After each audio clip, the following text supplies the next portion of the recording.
So MagicCon 2025 Chicago is on its way, and what we've seen is a bunch of information about a bunch of the games that are coming out. We know that Tarkir is next, and then after that we're gonna have our Final Fantasy set, Edge of Eternities, and then they talked about Avatar being the Universes Beyond set for the end of the year. A lot of good information came out about Tarkir, and pretty much no information about anything else. But mostly, I was really interested in what they said about Edge of Eternities. They gave us just enough information to have something to think about without really telling us anything in detail. Tarkir, we know too much. There's so much information about Tarkir out there, there's no real reason for me to go over it here.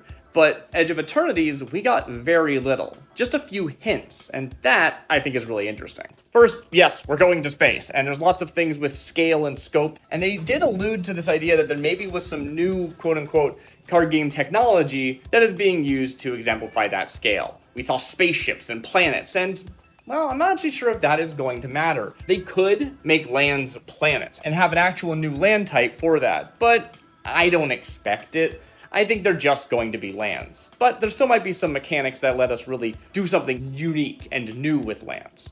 What really stood out to me, though, is that they showed us art of what appears to be a cycle of legendary lands that are planets. The reason they read as legends is because all of the art they showed us has the name of the card in the bottom left corner, and they're written like legendary lands. This is a specific planet. This is not just a swamp. So what do we have to work with? We've got Adagia, Windswept Bastion, which looks to be a white land, Evendo, Waking Haven, which appears to be a blue land, Cavaron, Memorial World, which appears to be red, Susur Secundi, Void Altar, which appears to be black, and Uthros, Titanic God Core, which appears to be blue. Now, at first I thought these might have been two-color lands, but I don't really see it. The art is so specific in one color. But there was one thing that stood out to me. In the panel, they specifically call it this idea of destroying the planets. Now, only one of these is shown as literally being destroyed, which would be Cavaron, Memorial World, the red-looking land. But maybe that's the idea. We know that Magic doesn't really like to do a lot with legendary lands because of all the feel-bad situations that they can create.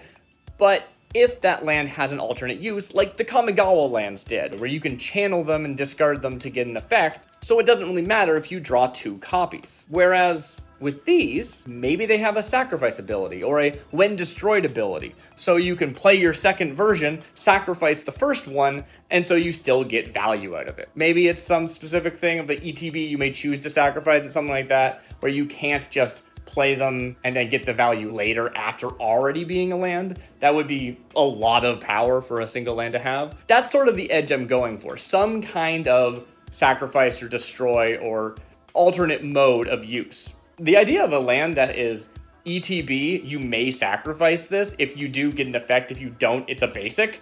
Is actually kind of a cool design space that lands could explore. They are a free spell that costs you a land drop. That's kind of cool. I'd love to see what they do with that. Other than that, they did mention a few creature types. We've got knights, which we see as being white, but maybe they're doing two-color factions, and they would be blue-white knights. That would make sense from the history of knights in the past. Pirates are mentioned, which I'm imagining is probably being red-black, because the blue aspect of pirates is really the naval aspect of pirates, and that is kind of lost when it's space pirates, so just red-black makes sense to me. Then we've got Kavu, which are red-green as far as we've seen. We also were mentioned that miners was a type, which probably not as an actual type exactly, but it was interesting. They were talking about the different things from Magic's history that are going to be re-explored in space, and they say knights and pirates and miners, and my brain really stuck to that as a really weird choice. So maybe they're Kavu miners or something, and they're red-green, and sure.